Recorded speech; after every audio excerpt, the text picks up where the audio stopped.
কৃষ্ণমন্ডল কি হয়েছে কি? তোমার ছেলে হয়েছে ছেলে। আহা হরি বল।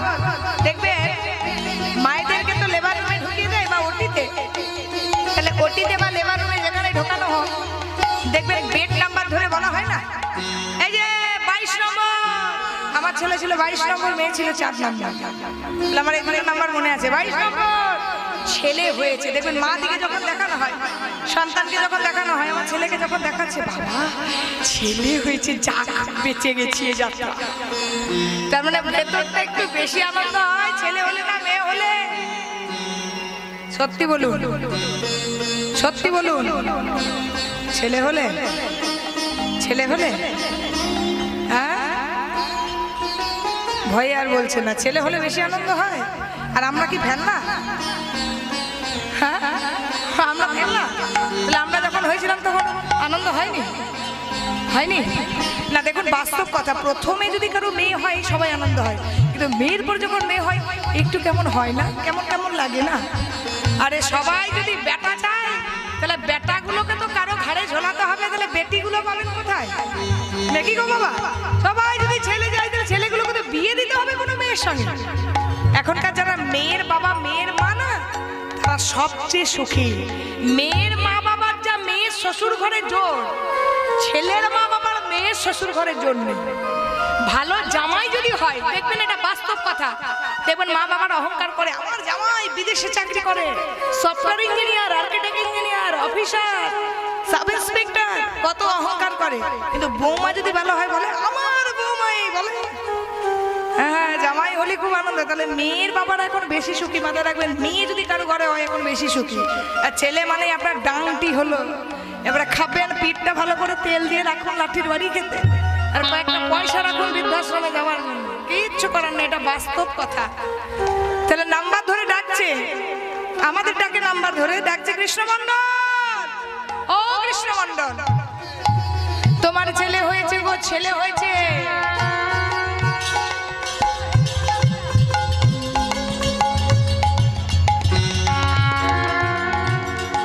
তোমার ছেলে হয়েছে, দেখবে চলো, দেখবে চলো। আহা কি আনন্দ গো, কি আনন্দ, কি আনন্দ। আমার ছেলে হয়েছে, ছেলে হয়েছে। পুত্র হেরি মাতা পিতার আনন্দ না ধরে, পুত্র হেরি মাতা পিতার আনন্দ না ধরে, পুত্র হেরি মাতা পিতার আনন্দ না ধরে, পুত্র হেরি মাতা পিতার আনন্দ না ধরে, পুত্র হেরি মাতা পিতার আনন্দ না ধরে। পাড়াপতি বেশি সবাই জয় ধ্বনি করে, পাড়াপতি বেশি সবে জয় ধ্বনি করে, পাড়াপতি বেশি সবাই জয় ধ্বনি করে, পাড়াপতি বেশি সবে জয় ধ্বনি করে।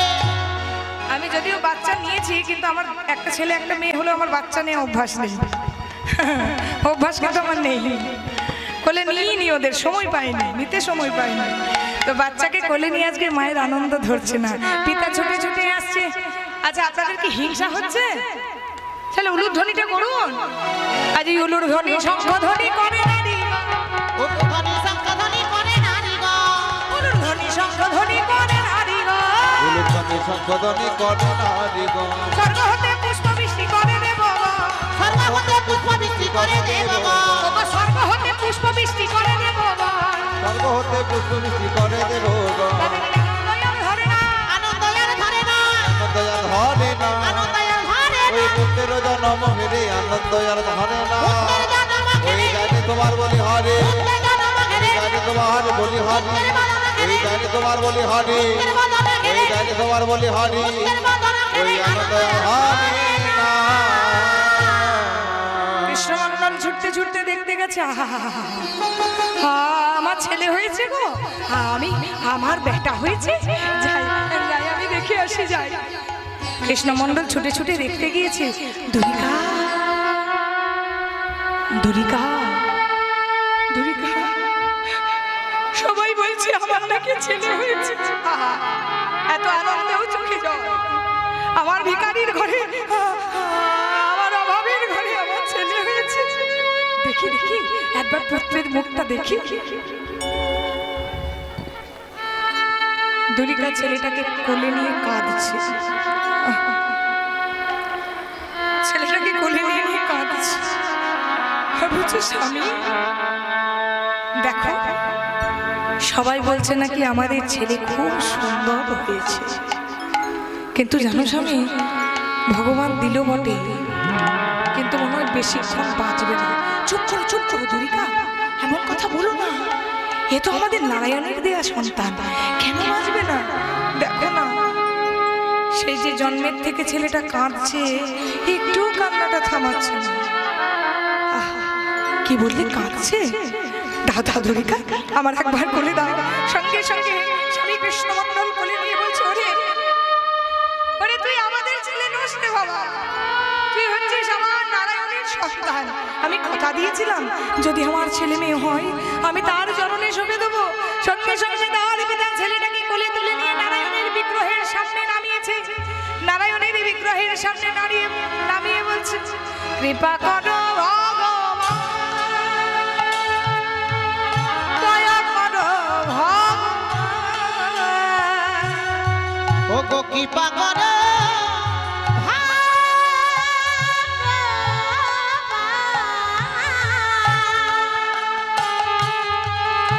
দয়া করো ভগবান, কৃপা করো ভগবান,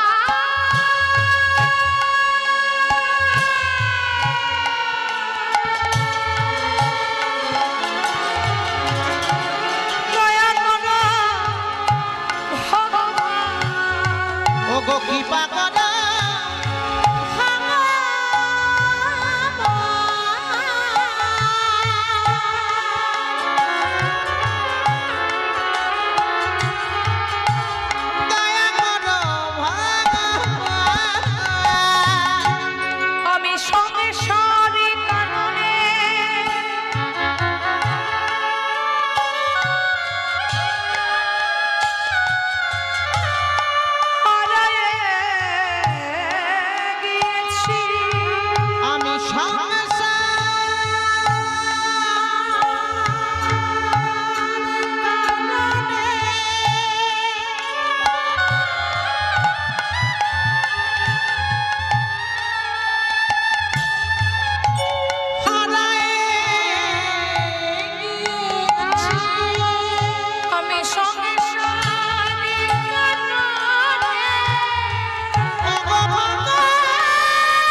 ফুটফুটে ছেলে হলো। শুনেছি নাকি বাচ্চা হওয়ার পর সন্তানের মুখে একটু মধু দিতে হয়। তো হ্যাঁ গো, তুমি একটু বাজার থেকে একটু মধু কিনে এনে দেবে, দেখবেন যখন বাচ্চা হয় না তখন মধু দেয়। কিন্তু মা সত্যি কথা বলতে কি এখনকার নার্সিং হোম বা হসপিটাল যেখানে হোক, এখন নার্সিং হোমে কারণ মেয়েরা বেশি কষ্ট করতে পারে না, কিন্তু কিন্তু কষ্টতেই কেষ্ট মিলে। কষ্ট যদি করে হসপিটালেই কিন্তু বাচ্চা সুন্দরভাবে হয়। দেখবেন নার্সিং হোমে সব কিন্তু সিজারেশন, সারা জীবন কষ্ট, কিচ্ছু করার নেই। তো যখন বাচ্চা হয়, আমি তো দেখেছি, আমার ছেলের বেলাতেও দেখেছি, মেয়ের বেলাতেও দেখেছি, বাচ্চা হতে না হতেই জ্ঞান ফিরেছে কি ফেরেনি, মাগুলো ভিডিও কলে খালি চারিদিকে দেখিয়ে বেড়াচ্ছে ছেলে মেয়ের নিয়ে। আরে বাবা, সবে মাত্র জন্ম নিল, দেখার জন্য সারা জন্ম পড়ে আছে, কিন্তু যার কৃপায় জন্ম নিল, একটা ছোট্ট চামড়ার পেটে একটা মানুষের জন্ম হলো, যার দয়াতে, যার কৃপাতে, তার নামটা একটু তাকে শোনাতে হয়। আপনাদেরকে বলছি, যখনই সন্তান জন্ম নেবে না, প্রথমে তো মায়ের কোলে দেয়, যখনই মায়েরা কোলে পাবে, তাতে বৌমার বাচ্চা হোক শিখিয়ে দেবেন, মেয়ের বাচ্চা হোক শিখিয়ে দেবেন, কোলে নেওয়ার পরই না প্রথম যখন টাচমেন্ট হবে একটা মায়ের সঙ্গে, প্রথমেই কিন্তু তার কাছে একটু কৃষ্ণ নাম করবেন। হরে কৃষ্ণ নামটা তো সবাই জানেন, মোবাইলগুলো বন্ধ করে একটু হরে কৃষ্ণ নামটা শোনাবেন। সন্তান পেটে থাকার সময় একটু ভালো কর্ম করতে হয়, তবেই কিন্তু সুসন্তান জন্ম নেয়, নচেত কিন্তু জন্ম নেয় না মা। যত আচরণ ভালো করবেন তত সন্তান কিন্তু ভালো হবে। ছোট ছেলে যেই জন্ম নিয়েছে মধু দেওয়ার জন্য কিন্তু তার মা ছটফট করছে। আচ্ছা, কোন বাবা চায় না বলুন তো যে তার ছেলেকে সর্বসুখ দিই? কিন্তু ভিখারি ঘরে 5 টাকা 10 টাকার কোটো মধু কেনার মতন ক্ষমতা থাকবে? কৃষ্ণমণ্ডল অজর জোরে কাঁদছে আর বলছে, ওগো তুমি না হয় গর্ভে ধরেছ, কিন্তু আমারও তো ছেলে। তবে শোনো, তোমার যেমন মনে হচ্ছে আমার ছেলেটার মুখে মধু দিতে, আমারও বড় মনে হচ্ছে মধু দিতে, কিন্তু জানো সে ক্ষমতা আমার কাছে নেই, ক্ষমতা নেই। এখন কি হবে? তোমাকে আমার ছেলে মধু পাবে না? পাবে গো, পাবে। আমাদের সন্তান যে মধু পাবে, এই জগৎ সংসারে কোনো সন্তান পেয়েছে কিনা জানি না। এই জগৎ সংসারে কোনো মা বাবা দিতে পেরেছে কিনা জানি না। কোটি কোটি টাকা থাকলেও সে মধু কোনো সন্তান পেয়েছে কিনা জানি না। সবাই পায় মদনে মধু, আমি দেবো আমার 2 ছেলেকে 2 কানে মধু। তা ছেলের 2টি কানে মধু দেওয়ার জন্য করলো কি গো? 2 কানে যদি মধু দেওয়া হয়, মদনের দ্বারা মধুর মধুর নাম বের হবে।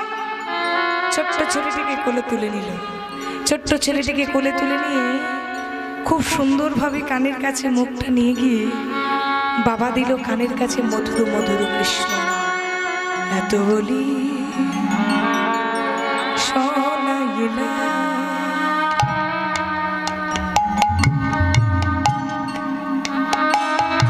ওই না মধুর কৃষ্ণ,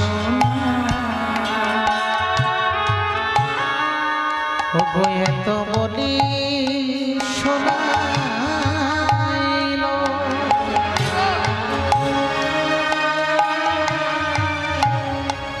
মধুর কৃষ্ণ কৃষ্ণ শুনে শিশু হাসে। দেখুন এতক্ষণ কাঁদছিল, যে কৃষ্ণ নামটি শুনেছে হাসে। দেখো দেখো দেখো, তারে কাঁদা বদনে হাসি এলো। হরি বল, হরি বল।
হাসছে অভিনয় আহা কৃষ্ণ নাম শুনে শিশু হাসে হাসছে অভিনয় সন্তানকে যেমন দেখাবেন তেমন দেখবে, সন্তানকে যেমন শিক্ষা দেবেন তেমন শিক্ষায় শিক্ষিত হবে। জন্মেই যেটা শিক্ষা দেবেন সেটার প্রতি ভালোবাসাটা তার বেশি বাড়বে। জন্ম নেওয়ার পর যদি মা মোবাইল নিয়ে ঘাটাঘাটি করে বাচ্চাকে ভিডিও কলে দেখায়, তাহলে বাচ্চার তো মোবাইলে নেশা হবে। কিন্তু জানেন, আমি যখন তোকে ছোটবেলা থেকে তো কীর্তন করি, বিবাহিত জীবনের পরও কীর্তন। যখন আমার ছেলেটি হয় তখন আমি কীর্তন গাইতাম না, কিন্তু যখন মেয়েটি হয় আমি কীর্তন গাই। তো মেয়েটা যখন হয় আমি কিন্তু হসপিটালে যখন এইসব লীলা গাই, দেখবেন জানতে জানতে তো মানুষ শেখে, প্রথমেই তো শিখে যায় না। আমার যখন মেয়েটা হয়েছিল না, আমি সর্বপ্রথমে যখন কোলে পেয়েছিলাম, কোলে পেয়েই আমি ওকে নিয়ে নিয়ে শুধু কৃষ্ণ নাম করেছিলাম কানের কাছে। সবাই কিন্তু বেডের মধ্যে কাতরাচ্ছে বাচ্চা হওয়ার পর, আমি কিন্তু ওকে নিয়ে পাঁচালি করছি আর ওকে কৃষ্ণ নামটা খালি দিয়েছি, শুধু বলেছি প্রভু ছেলে মেয়ে দুটি হয়েছে যেন একটু দাঁড়িয়ে কীর্তনটা গাইতে পারে। যাই হোক, চাকরি করুক, পড়াশোনা করুক, বেকার হোক, যাই হোক, আমি যে কীর্তন গাইছি সারা জীবন তো আমি গাইতে পারবো না, কিন্তু ছেলে মেয়েগুলো গাইলে সঙ্গে একটু গেলাম, একটু আনন্দ পেলাম। আমাদের তো এই জায়গাটাতেই আনন্দ মা। আমরা সংসার করি না, আমাদের সংসারে আনন্দ নেই, আমাদের কীর্তনের জায়গাটাই আনন্দ। কীর্তন থাকলে বেশি আনন্দ লাগে। বাড়িতে হয়তো মন খারাপ করে বাড়ির জন্য, বাড়িতে ছেলে আছে মন খারাপ করে, কিন্তু বাড়িতে থাকলে এই জায়গাটা আবার এত মন খারাপ লাগে যে বলে কথা নেই। এগুলো মানে কি বলবো, এগুলো ভেতরকার কথা, বড় কষ্ট হয় এই আসরটার জন্য। বাড়িতে যদিও খুব কম থাকি, কিন্তু যেদিনই থাকি খুব কষ্ট হয়। তো মেয়েটা যখন হয় তখন আমি কিন্তু মেয়েটাকে শুধু কানের মধ্যে কৃষ্ণ নাম দিয়েছিলাম। কিন্তু দেখুন, সেই কৃষ্ণের কৃপায় ভগবানের চরণ পাক না পাক, যখন আমি কীর্তন গাই 4 ঘন্টা 4.5 ঘন্টা যতক্ষণই কীর্তন গাই না কেন, চুপচাপ মন দিয়ে বসে শোনে। ওর বয়স 2.5 বছর। কিন্তু দেখুন, 2.5 বছরের একটা বয়সের মেয়ে, আমার মেয়ের মতন চঞ্চল। কীর্তন শেষের পর আমি যেখানে আছি একবার যাবেন, তারপর দেখবেন ওকে সামলানো যাবে না। কিন্তু যতক্ষণ কীর্তনের আসর হয়, ওর যত শরীর খারাপই হোক, ওর একটি সুন্দর ড্রেস পরা চাই, ড্রেসটি পরে এসে চুপচাপ বসে কিন্তু শুনবে। 4 ঘন্টা কোনো দিকে মন দেবেন, আপনারা লক্ষ্য করবেন, ও কিন্তু চুপচাপ শুনবে। যে জন্মের পর ওর কানের কাছে কৃষ্ণ নাম দিয়েছি, এমনকি যখন পেটে ছিল 6 মাস পর্যন্ত কীর্তন গেয়েছি, ও শুনেছে। বাড়িতেও কীর্তন গাইতাম যাতে কালচারটা থাকে। ও হওয়ার আগেও কীর্তন গেয়েছি। নার্সদের একটু আবদার ছিল, মানে ইউটিউবে কীর্তন শোনো তো, নার্সদের একটু আবদার ছিল যে তুমি তো কীর্তন গাও, একটু কীর্তন শুনিও না। ও হওয়ার আগেও বেডে বসে কীর্তন করেছি, আবার হওয়ার পরও নার্স থেকে কীর্তন শুনিয়ে নিজে সই করে একাই বাচ্চা নিয়ে বাড়ি ফিরেছি। আমি খুব তাড়াতাড়ি ছুটি হয়ে গেছি। তো দেখুন, কৃষ্ণ কৃপাটা এই কারণেই বলছি, যদি কৃষ্ণ কৃপা কারো থাকে। মেয়েটা যখন আমার 4 দিনের, এরা সব জানে, সেদিন থেকে আমি কীর্তন করেছি। মেয়েটা যখন 4 দিন বয়স, 21 দিনের দিন আমি বাড়ি ঢুকেছি। দীর্ঘ 13 দিন 14 দিন বাড়িতে ছিলামই না। তাহলে আতুরে, যেটা আমরা আতুর বলি, সূতিকা গৃহ, সেখানে আমার মা নিয়ে বাচ্চাটাকে ছিল। কোনো কাঁদেওনি, খাবার জন্যও কাঁদেনি, কোনো কষ্ট না, ও একটু মায়ের দুধও পায়নি। কিন্তু হরিবাসরে দাঁড়িয়ে বলছি, আমার মেয়ে যা ছোটে চিন্তা করতে পারবে না। যারা মায়ের দুধ খেয়েছে তারা ওর সঙ্গে পারবে না। এত জোর জোর ছোটে, এত জোর জোর পড়ে যায়, ফুলে যায়, কিন্তু সঙ্গে সঙ্গে উঠে যায়। সবার শ্রেষ্ঠ হচ্ছে ভগবানের কৃপা। অর্জুনের যুদ্ধে রথে সারথি হয়েছিল কৃষ্ণ, অর্জুনকে কেউ টলাতে পারলো না। কত বড় বড় যোদ্ধা এলো। তেমন কৃষ্ণ কৃপা যদি থাকে না মা, সন্তানকে নিয়ে শুধু কৃষ্ণময় গড়ে তুলুন, সন্তানকে ভালোবাসুন, কিন্তু তাকে ভালোবাসতে শেখান, আমাদেরকে নয়, কৃষ্ণকে ভালোবাসতে শেখান। দেখবেন আপনার সংসার এমনিই সুন্দর হচ্ছে, ভগবানকে বলতে হবে না।